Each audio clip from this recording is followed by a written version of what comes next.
I'm RJ Aguiar, and this is Rebel Report, the show that thinks Supreme Court Justice Sonia Sotomayor looks suspiciously like Consuela from Family Guy. I no constitutional precedent no here.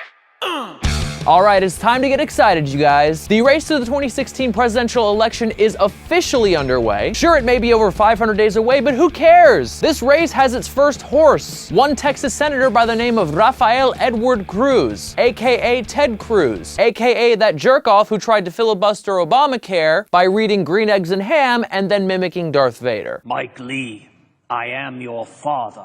But that's all in the past, right? We could be on our way to the first ever Latino president, right? Well, that depends on who you ask. According to guys like Bill Richardson, I don't think he should be defined as a Hispanic. Mind you, a comment like this from the likes of Richardson is pretty much the pot calling the kettle a pot. But nevertheless, Twitter agrees with him, saying that T. Cruiser is about as Latino as prepackaged fajitas or Taco Bell. Now, I love a Twitter joke as much as the next person, but we are falling into a pretty risky pattern of thinking here. After all, expecting someone to look or act a certain way just because they're Latino is almost as awful as assuming that all Latinos are gonna vote for you just because you pander to them a little bit. Hijo de un inmigrante cubano, Cruz fue el primer hispano en servir como asistente jurídico del presidente de la Corte Suprema. Ted Cruz para presidente. Notice how Teddy himself doesn't actually speak any Spanish in that ad. Probably because he thinks that people who speak only Spanish are putting themselves in a, quote, language ghetto, and that people who insist on speaking their native tongues are destroying the American dream. Let's look at a single Ted Cruz position on an issue that's near and dear to the hearts of many a Latino: immigration reform. Teddy here led the charge against DACA, which was the Obama administration's plan to defer the deportation of children who fled to this country to escape brutal gang violence. And what was Teddy's justification for such a stance? In my view, we need to be a nation that welcomes and celebrates legal immigrants, people who follow the rules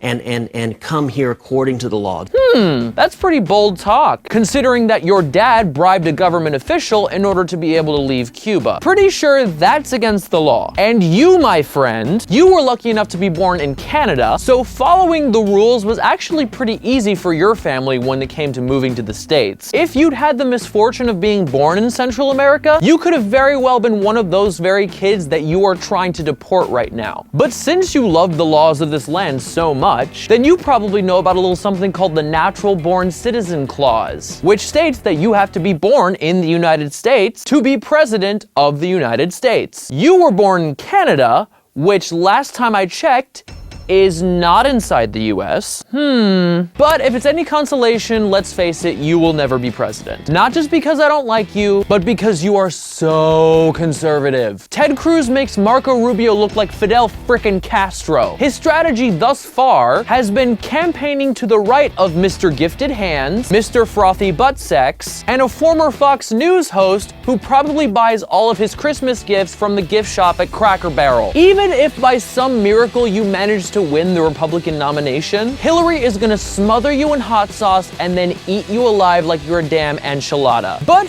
by all means, feel free to give it a try anyway. Because to news comedy personalities like me, Teddy, you're just the gift that keeps on giving. So that does it for us this week. Don't forget to thumb this video up, subscribe to Flama, and share this video so that I can argue with all of your relatives on Facebook for you. Join the conversation in the comments below or on Twitter using the hashtag #RebelReport. We will be off next week, but we will see you very soon with another episode. Until then, I'm RJ Aguiar, and I approve this message.